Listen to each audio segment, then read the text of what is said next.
Dans cette vidéo, on va essayer de voir quelques options avancées de Word. Alors toujours dans Fichier et Options, on va passer vers les options avancées. Alors on va voir quelques options. Par exemple, on va commencer par la frappe Remplace le texte sélectionné. Ça, c'est une fonctionnalité déjà existante par défaut. Lorsque vous sélectionnez un mot et vous tapez un autre mot, par exemple, il va être remplacé automatiquement.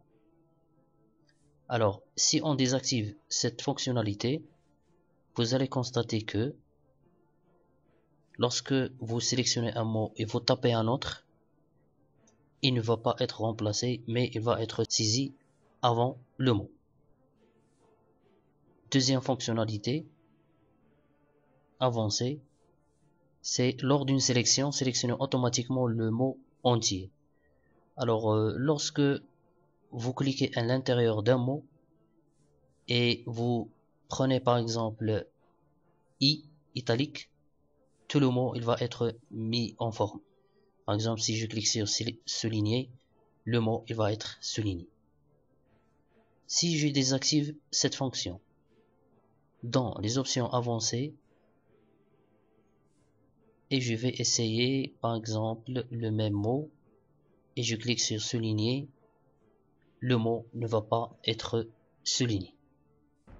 On passe à une autre fonction, c'est autoriser le déplacement du texte par glisser, déplacer.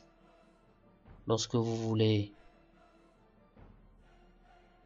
déplacer un mot, par exemple, vous sélectionnez et vous cliquez et déplacer. C'est une fonctionnalité qu'on peut désactiver, qu'on peut annuler, et comme ça, vous pouvez pas déplacer un mot par cliquer, glisser. Alors, passons à une autre fonction, par exemple, appuyez sur CTRL, puis cliquez pour suivre le lien. Ça, c'est pour les liens hypertexte. Lorsque vous créez un lien hypertexte, vous êtes par défaut obligé de cliquer sur CTRL et après suivre le lien. Mais vous pouvez désactiver cette fonction et comme ça, vous pouvez cliquer directement sur le lien pour le suivre. On va passer par créer automatiquement des zones de dessin. Lorsque vous créez une zone de dessin, sélectionnez le paragraphe automatiquement. Ça, c'est une fonctionnalité très importante, surtout lorsque vous voudriez, par exemple, changer un paramètre de paragraphe.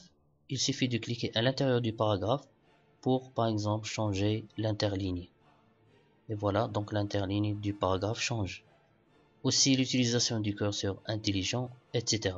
Alors, on a plusieurs fonctions ou bien options avancées que vous pouvez tester.